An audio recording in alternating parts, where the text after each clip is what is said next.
obviously the biggest news story right now in free agency is J.J. Watt asking for his release and getting released from the Texans. There was this cryptic video that was pushed out by Tom Brady, and it's pushing, let's be clear, I don't want to start any unnecessary rumors or create any. I know you know the rule book, TJ. You hit me with the it's illegal for an entire segment last show. If you don't listen to Up On Game, make sure you check out Up On Game anywhere where you can load podcast. Subscribe, give us some stars. But you said it was illegal to negotiate equity into a game. I still haven't found that. I'm still working on getting that information. But that's tabled for another time. Tom Brady comes out with a video talking about all I do is work out and win Super Bowls and, anybody's welcome to come. Now, he was promoting his TB12 training, but TJ, we know last year around Super Bowl time, we saw a cryptic Hulu commercial come out with Tom Brady, and we couldn't tell if he was walking away or walking into the stadium. Very cool, very cryptic, but sent a message to the world on a Hulu commercial on Super Bowl. Now another commercial comes out, and I think it's a cryptic Batman sign going up in the air calling for all the dope free agents to come to Tampa Bay. If you are a J.J. Watt, if you're a Godwin who is on the team that just won a Super Bowl with Tampa Bay and is now a free agent, if you're a free agent out there that can play, do you hightail it into Tampa Bay based off of what they have right now? Well, it really depends on my situation, my standing in the NFL. For instance, if I'm a J.J. Watt and I look at it and they say, they reach out to my representatives, my representation, and they want me to come to Tampa, I consider it for sure because J.J. Watt is financially secure. He's financially secured his future. He's made a ton of money. Now, the thing is in Tampa, it sounds crazy that I'm about to say, do they need a J.J. Watt? Their defensive line is fine without him, would be much better with him. Do they need him? How much money does he want? When you listen to Bruce Arians' comments, he wants to run it back with pretty much the same cast of characters. And why not? They might add a player here or there. Now, Chris Godwin, he hasn't secured his financial future. Mm-hmm. He needs to do that. Now, if the money is close, you stay in Tampa. You have a good quarterback, but Chris Godwin is young. If he can get to a team that has a standout young quarterback, a good young offensive system, he might need to consider doing that and going that route because Tom Brady's going to play, I believe, a maximum of 2 more years. And so Chris Godwin, a young guy, receiver, if he can get somewhere with a young quarterback, he should consider leaving. If not, you stay in Tampa because there's nothing like winning and then win and secure your financial future at the same time.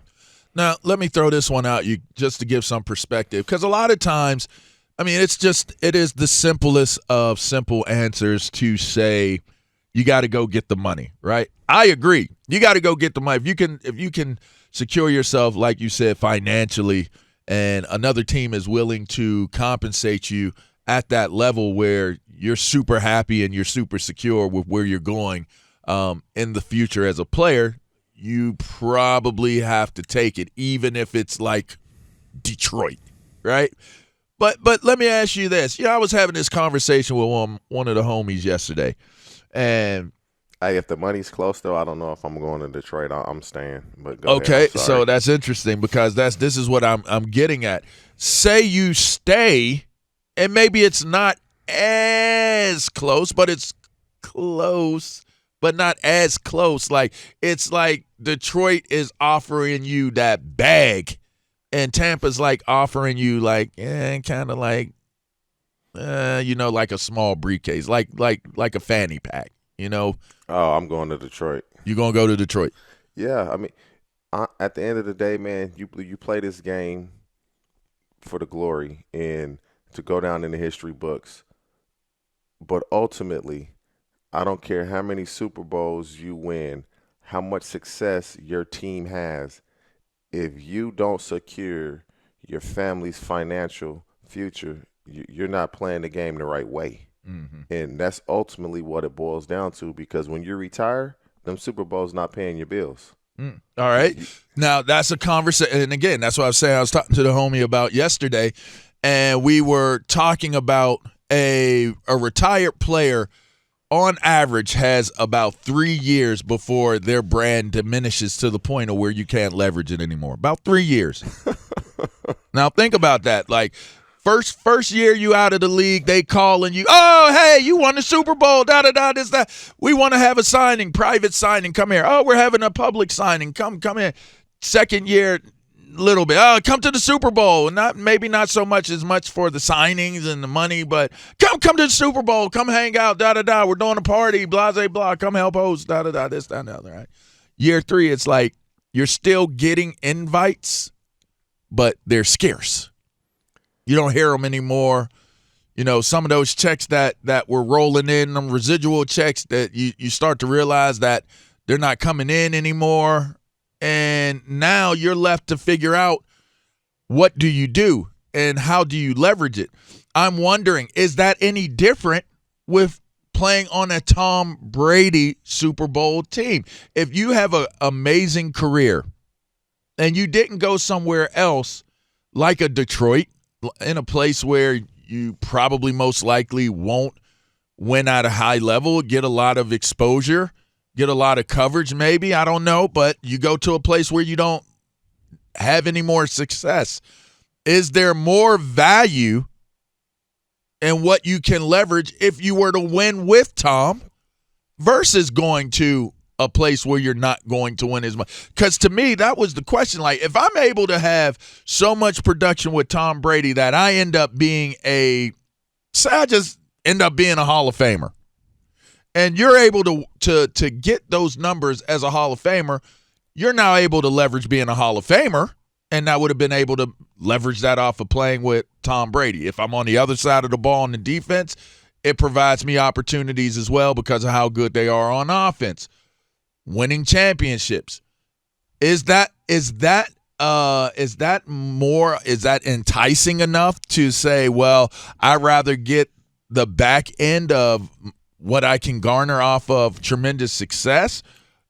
And Tampa isn't the greatest market for playing ball, but it's, if you're winning Super Bowls and you have major names like Tom Brady on the team and you're able to play with them, I mean, it brings a lot of attention and a lot of exposure that way. Is there any circumstance with Tom Brady that you would want to go there, even if you had what was perceivably a different opportunity? I know for me, I took less money. I had this kind of conversation and this type of moment with Brett Favre my last year in the league. Going into my last year, I became a free agent, and my choices were between going with Brett Favre and Green Bay and going to New York. And I was on the phone. Brett Favre calls me. He calls me. And I'm like, I'm in New York. I was with AP, right? AP's recruiting me. I'm in New York City. I get a call on my cell phone. It's Brett Favre calling me, talking about, let's go get a Super Bowl. So I'm sitting there. We got Plex in the building, by the way, y'all. He got the nail out of his tire and out of his toenail, and he's all bandaged up and he's ready to go. So welcome Stretch Armstrong, Plaxico Burress, to the show. And I'll pose this to you after I finish the story, Plex. Brett hits me up and he says, let's go get this Super Bowl. We're about 1 or 2 players away from going to get the Super Bowl. Now, here's the interesting thing. He was correct. They won the Super Bowl in the next 2 years. But he was incorrect because he left and didn't even play that season in Green Bay. So I would have went to Green Bay and he wasn't even there. But the team that I ended up going to won the Super Bowl a year after I was done. And then Green Bay won it the year after. So what I'm saying is I had an opportunity to go play, which perceivably it didn't happen, but could have been playing with Brett Favre. I chose the market I chose New York, plus the players that were on the team. Plexico was on that team. I chose the players and I chose the market over going to Green Bay, but I took less money.